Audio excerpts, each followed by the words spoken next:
Hi everybody. Hey, I received a couple questions like I asked for, and going to make a coffee for you after I answer the questions. So I'll just tell you what some people asked. I had one person, L. Linder, he asked me how long it takes to get a DE1, and he happens to be in Europe. I'm in America. I can tell you that when I ordered my DE1, it took about 3 days from the time I placed the order to where it arrived in my house. So it was only about 3 days.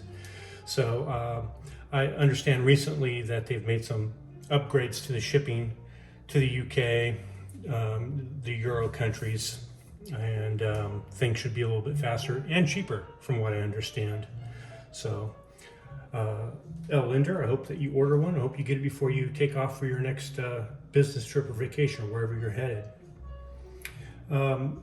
Atravan 9738, he says that the sound of the DE1 is not good.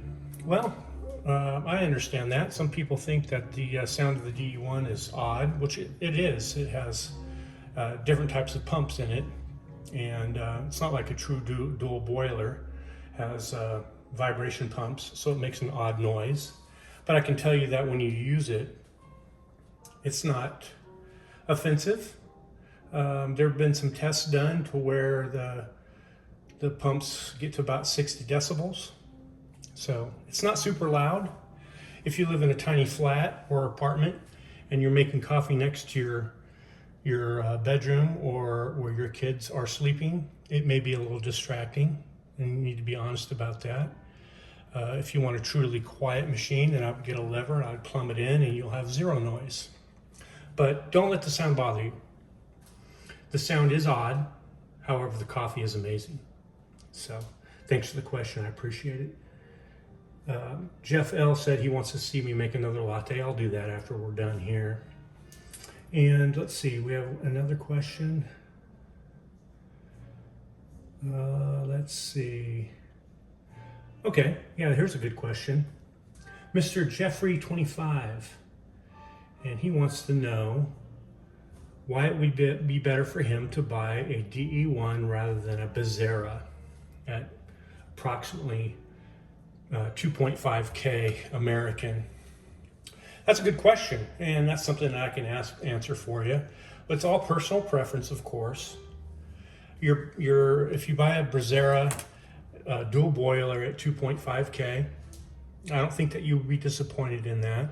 I think that what you have to ask yourself is, will you be satisfied with a dual boiler and pretty much have a machine that just does things one way, unless you add a flow control to the E61.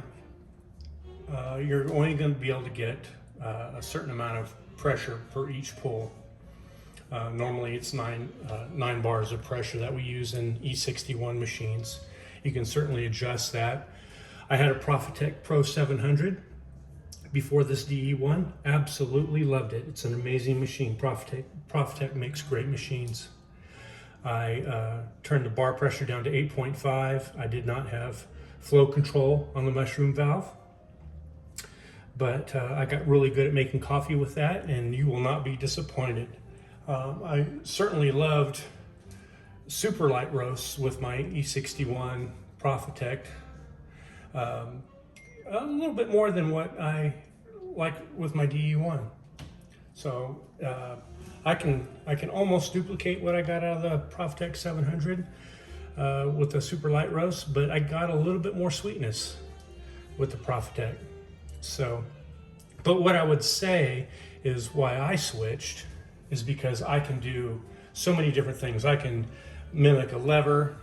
I can create my own flow, temperature, and pressure controls without any difficulty with the DE1. It's very, very easy to do. It's very easy to replicate shots one after another. So I get up in the morning, and depending on the beans that I'm using, I usually keep 2 or 3 on hand.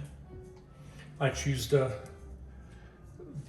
style that I want, whether it's a lever or a easy bloom or even a 9-bar classic E61 pull.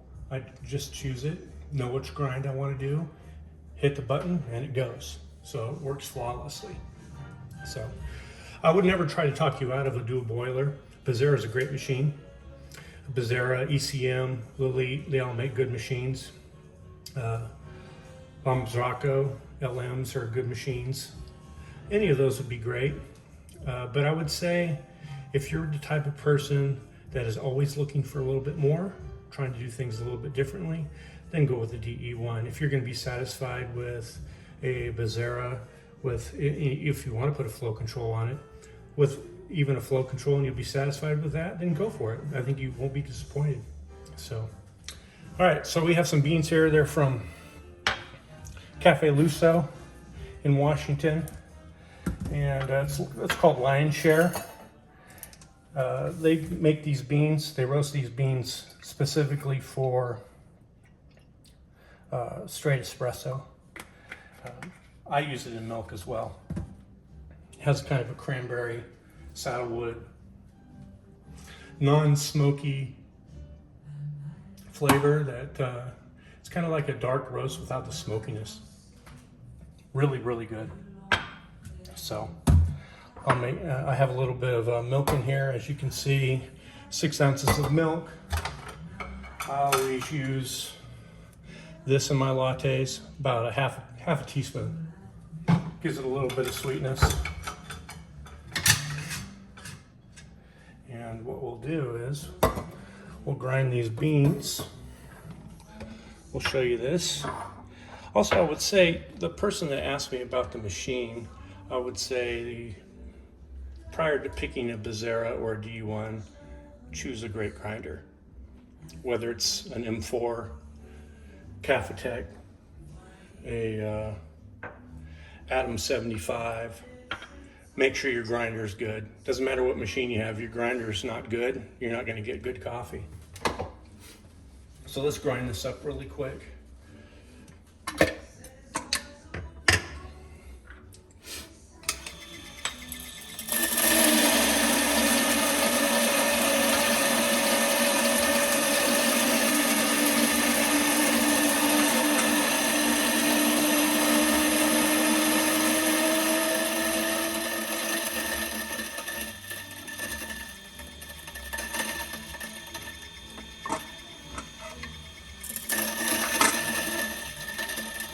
That's a first. That bean didn't want to go down through the slot. It's the first time it's ever happened. But it went. I'll make sure you can see this. I'm just going to tap this a couple times. This is a new tamper. I told you guys I was going to get a new tamper. It's called a Bravo. Works great. Love it. All right. Sorry if the camera's shaking. As you know, I'm not a pro at this. Just doing this for your guys' enjoyment. So what we're gonna do, we're gonna do a lever pull. This is the standard pull I do with medium roasts. Especially Line Share. Line Share works great. It's Damien's LRV2. I've got about 18.7 grams of beans, and we're gonna pull it to about 40 grams. I won't go into the temperature and things like that. If you guys wanna see that stuff, let me know. I'll show you I'll show you what goes on with the temperatures. So here we go. Here's actually what's going to happen with this shot. I'll leave it here for a second so you can look at it. We'll go back. All right. All right, so my tripod just screwed up, so this will be funny. So we'll push the button. I'll let you watch the mirror. Hopefully I have the cup set up right.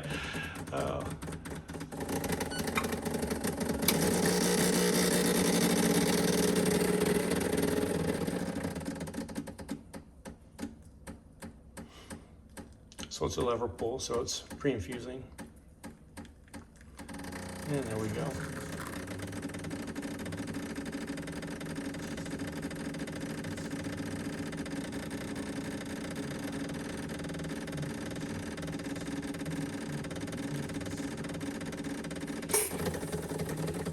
almost 40 grams.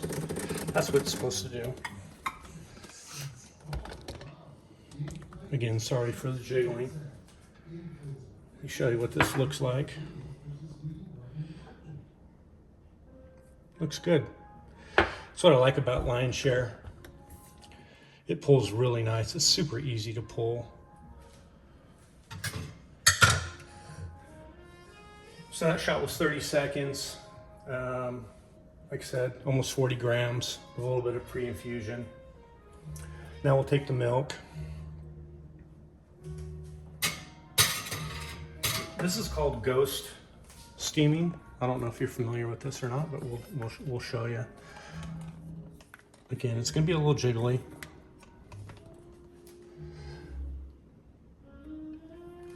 So if you look where the wand is, it's just about 1 millimeter above the milk. And if you put it at an angle like it is now, it'll do everything all by itself.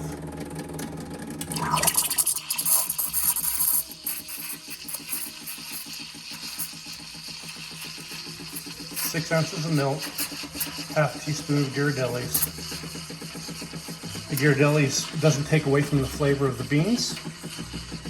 Just adds a slight sweetness so you can taste everything. It's great.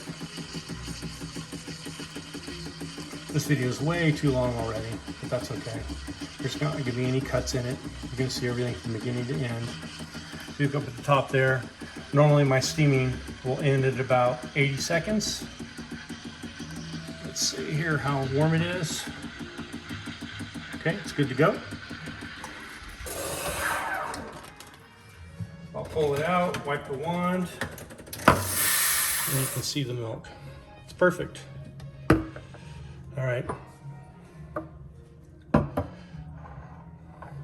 Let's dump the espresso into the cup here.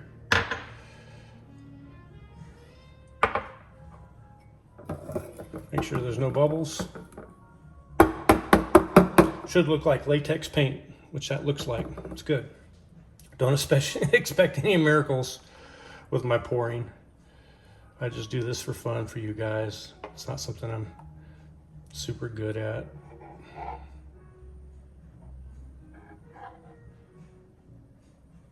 Yeah, this is crazy. But that's okay. Some people say it's good. I don't, but it'll taste good. And when I have a little bit of extra milk in the bottom, I always pour it at the bottom so as not to mess with the pattern. And there you go. Hope I answered your questions. And if you have any more, feel free to send me a note and I'll try to do what you'd like to see. I'd love to get into more depth with the machine itself and show you some pressures, flows, temperatures. The thing about the DE1 is it can change temperatures on the fly. Within a millisecond, it can change temperatures. That's what makes it, in my opinion, very, very good. So, all right, everybody, enjoy your coffees. Take care.